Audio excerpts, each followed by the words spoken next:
So guys, I was so happy to receive this comment/question because I swear I was going to make a video around this type of theme really soon in the future, but now I'm going to make it today because of this comment.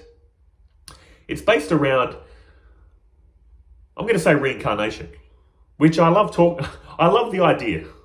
Now, ultimately, in a non-dual sense, it's just a story, isn't it? But I love the story. It's really, really interesting to me, and I've thought about it in different ways for many years. But here's the question. You'll see it there. I'll see it on the trusty iPhone 8. It's a two-part question. Let's go to the first part first. If there is only one awareness, witness, experiencer, and I am that, why am I not aware of everyone's inner experience?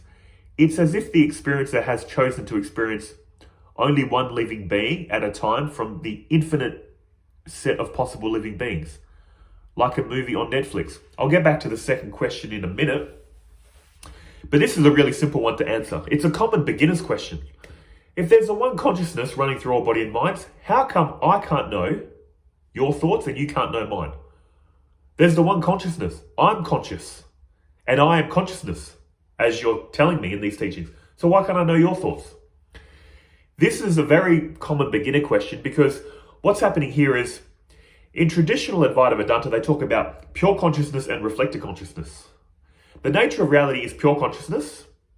What you're experiencing right now in this body and mind complex is reflected consciousness. Pure consciousness is powering up the feeling of consciousness in this body. So what is asking the question? Pure consciousness isn't asking questions. Pure consciousness asks no questions, needs no answers, isn't in suffering, isn't in ignorance, doesn't need enlightenment, doesn't need enlightening knowledge, all that kind of stuff. All that kind of neo-Advaita speak. No one here, nothing to do. It's true. For your true self, there is no one here, nothing to do. All the neo-Advaita stuff. But where's the question coming from? Reflected consciousness. The egoic mind. Here's another thing to remember. The mind isn't conscious. A lot of people associate the mind with consciousness. Consciousness knows the mind. The mind doesn't know consciousness. What is the mind? Basically a bundle of thoughts. With a lot of thoughts about I. Egoic thoughts. I did this. You did that. I'm this. I'm that. It's just a bundle of thoughts. Are you conscious of these questions or are they conscious of you? What is the question? How come I can't know your inner experience? That's just words, isn't it? Are those words aware of you or are you aware of the words? Those words are concepts. They're not conscious. What I'm getting at is the mind that's asking the question isn't conscious. Consciousness is aware of the mind. So there is the one consciousness running through all body and minds, but the reflected consciousness asking this question isn't the pure consciousness. That's why this body has separate thoughts and feelings. Your body has separate thoughts and feelings. 8 billion of us have separate thoughts and feelings. Think of it like electricity. Just say, we'll call it pure electricity running through your house. There's just pure electricity, we'll call it. But that pure electricity is powering your fan, your kettle, your toaster, your microwave, your TV.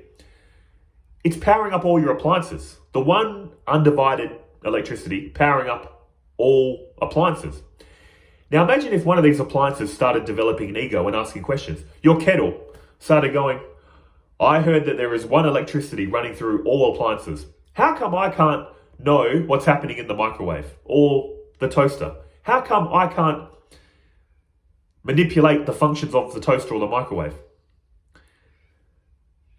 Because the electricity is unique to that appliance.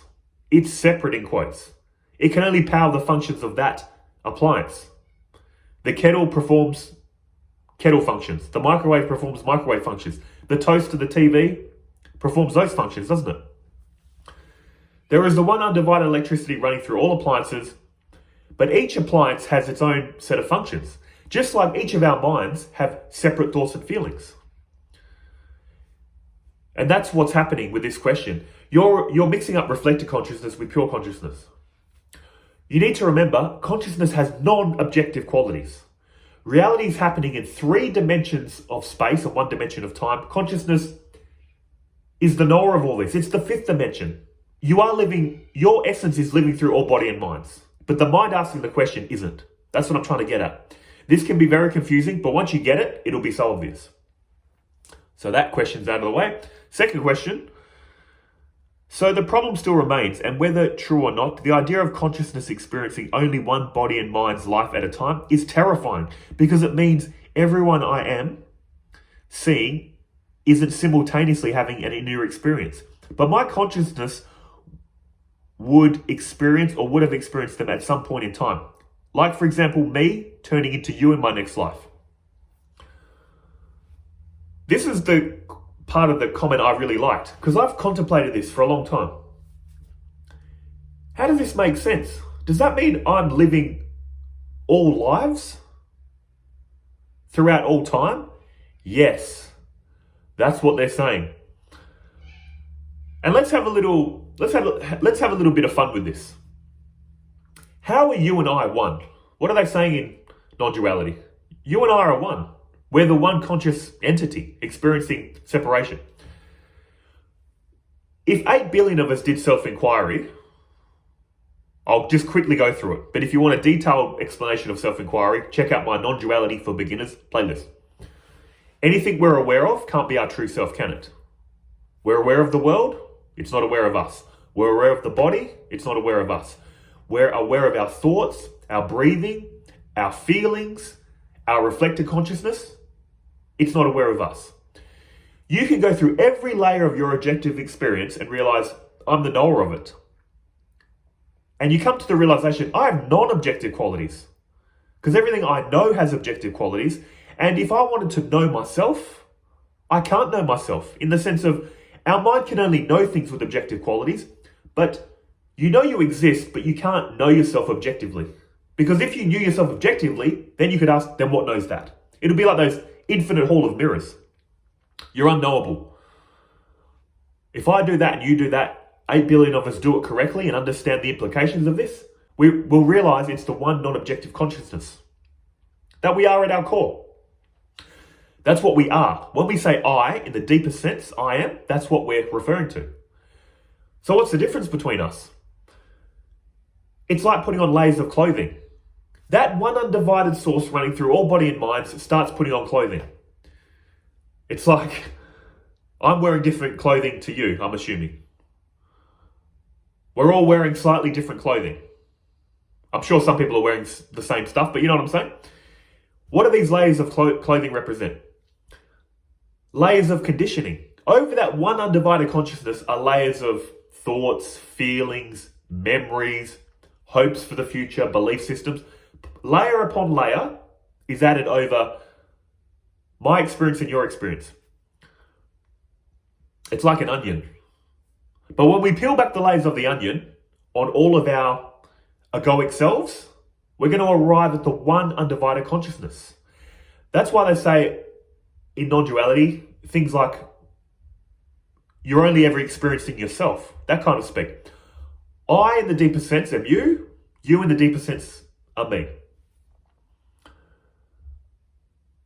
That's why you can love everyone, but you don't have to like everyone. What is love? Love equates to oneness. When you love someone or something, you feel one with them. We're all one at the fundamental level. But then that branches off into egoic selves. It's like it's the one sun in the sky emanating all these sun rays. One undivided consciousness at the fundamental level that splits off into all these egoic selves. That's why the nature of reality is love. It's oneness. We can intuit this and love everyone, but not like everyone. How does that work? Because likes and dislikes happen at the level of ego. Deep down, I hold no hate in my heart for anyone or anything in this reality. But sure as hell you can bet there's people I don't like. There's a lot of people I don't want to hang around. I don't like their personality. I don't like their view of life. That's their view of reality. It doesn't resonate with me. That's how you can love everyone but not like everyone. And that's how you can operate from the root of love. What does operating from the root of love mean? Going about this reality being a well-wisher to all. Not having hate in your heart.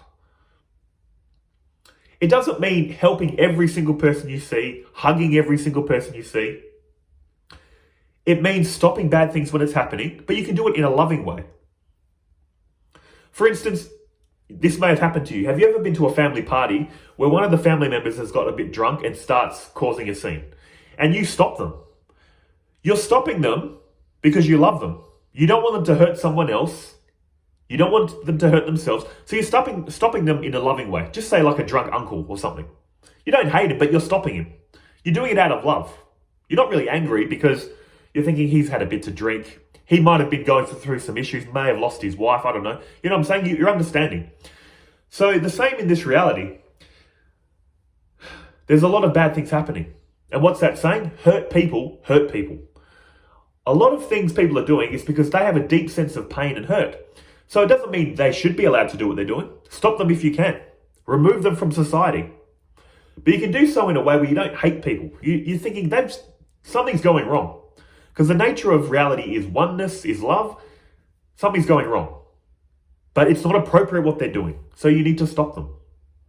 This is such a different feeling from the world's miserable, the world's hateful, I hate everyone.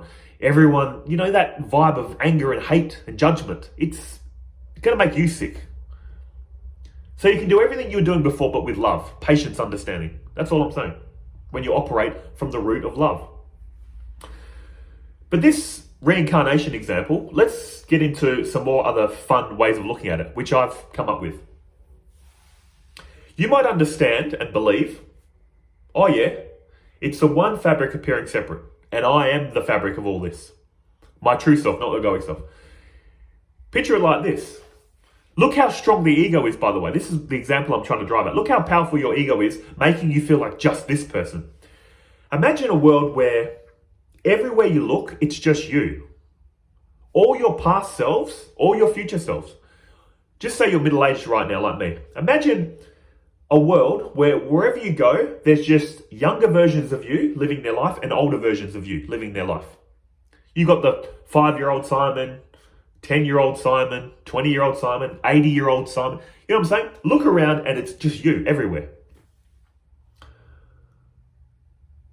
Which version of you, imagine if you had 10 of you in the room. Whatever age you are now, add 5 years into the future and 5 years in the past. There's 10 of you. Which version of you would you identify with right here and now? This one.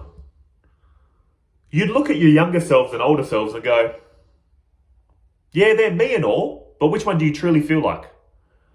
This one. Here's another way to look at it. Imagine there was you at this age, and then there's like a 10-year-old version of you and a 90-year-old version of you in the same room. And someone came in and said,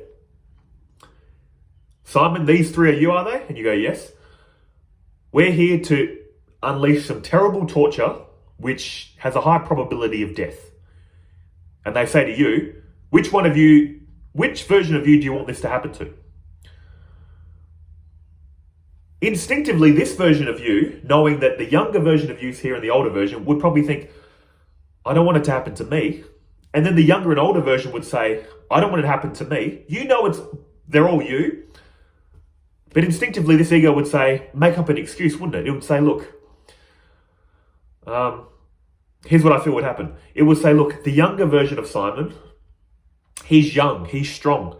He can probably withstand this torture and live. So maybe do it to him.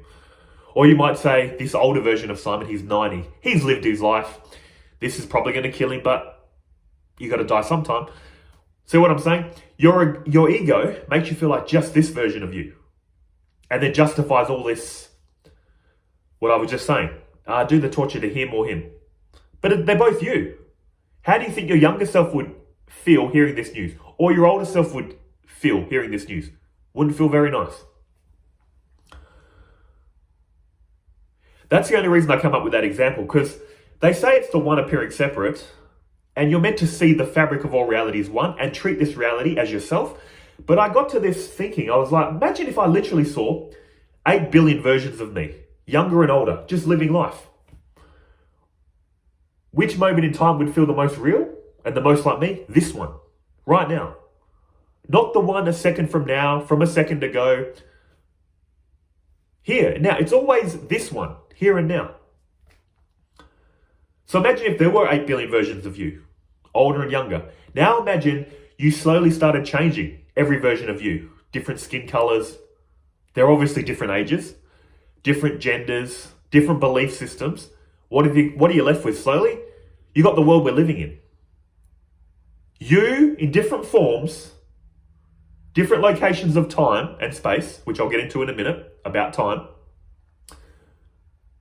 in this reality. That's what they're trying to say in non-duality. There is only you experiencing yourself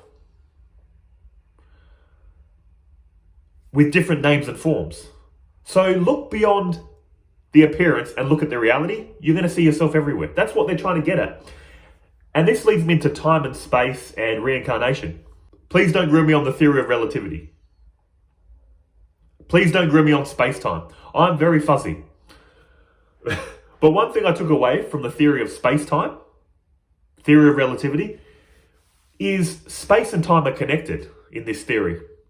Just as we intuitively believe all space is appearing here and now, I feel like I'm in Australia here and now. I have no problem thinking, here and now, there is a space called America, England, India.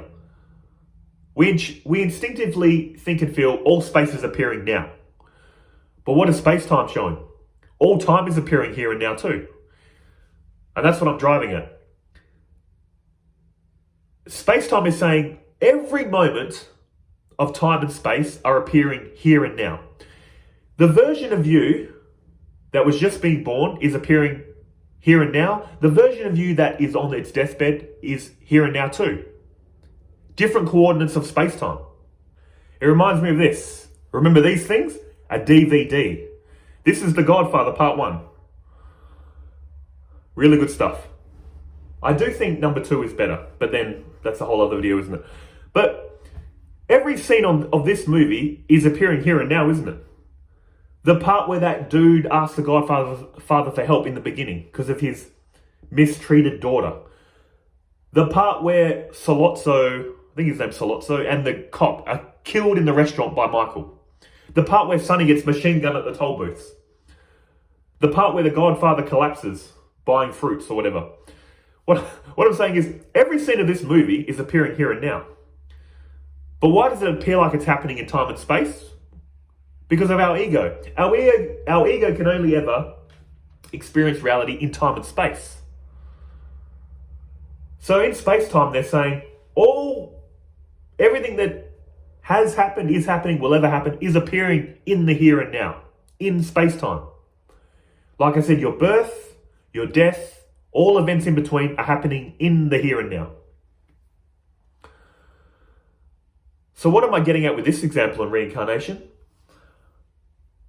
If it's the one consciousness appearing through all body and minds, and it's the one, and it is you, like in that example I used earlier, just in different costumes. Remember I said, imagine if you saw every version of you, older and younger, 8 billion selves, but then you slowly started changing hair color, skin color, gender, belief systems. There's just the one you appearing as all this, with different costumes, we'll call it. And if space and time are happening here and now, what are the implications of that? The implications of that is you are living all lives simultaneously here and now. Every person you're seeing is you, living in another coordinate of space-time. Basically what this comment was driving at. If there's the one consciousness through all bodies and minds, I'm living all lives simultaneously. Yes, exactly. That's what I do. I do this fun exercise. I do this in my daily life. I look at strangers and go, that's me living that life in that coordinate of space-time. I have this little fun thing in my head where I do that from time to time. And look, guys, I've said a lot, and ultimately, all beliefs, all thoughts, all theories are stories, aren't they? But how can you take this from all this high thinking into the practical everyday life? How do I use all these kind of teachings and complicated theories in everyday life? I just take it back to the golden rule of Christianity. Treat others how you want to be treated. That's what Jesus said. The only thing non-duality would add to it is treat others how you want to be treated because they are you. What does that do in everyday life? What did I say earlier? Operate from the root of love.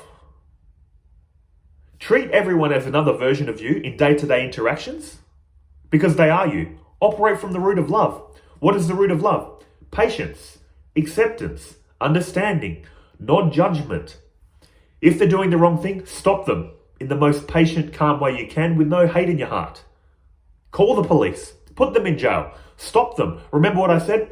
It's like a drunk uncle at a party. A drunk uncle you love, but he's had a few drinks, he's lost his wife, he's angry, he's upset. You stop him. You understand, uncle, stop it.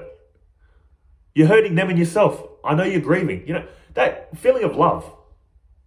That's how it translates to me. You don't have to absorb your intellect in all this time and space-time, the one appearing separate. It's fun to think about. I've done a lot of it. But when you come back down to just the practical everyday life, treat others how you want to be treated. Once you realize it's the one fabric appearing separate, it is you. Treat them from the root, relate to them from the root of love, but still maintain social conventions. You don't have to hug everyone. You don't have to be their friend. You don't have to help everyone. Help if and when you can, if you want. And again, I'll just repeat, you can love everyone, love them in the sense of, the fundamental reality of them and you is the one and the same fabric, but you don't have to like everyone. Unconditional love happens at the level of your true self. Egoic liking and loving happens at the level of appearance. So no, you don't have to be friends with everyone. You don't have to agree with everyone. If they're living that type of lifestyle, you can go over here. You don't resonate with it. It's all good. So that's all I'm saying, guys. This whole reincarnation story is fun to think about. I love thinking about it. But I always, like I said, like to bring it back to practical implications for my life. What does it do for me practically? I just look at people and think, that's me living another life in a different coordinate of time and space. And many times I don't even think that. Like I said, I just strip it straight down into, it's the one appearing separate. Treat this person how I want to be treated because it is me. I am you, you are me. That's all it comes down to. Hope it helps. See ya.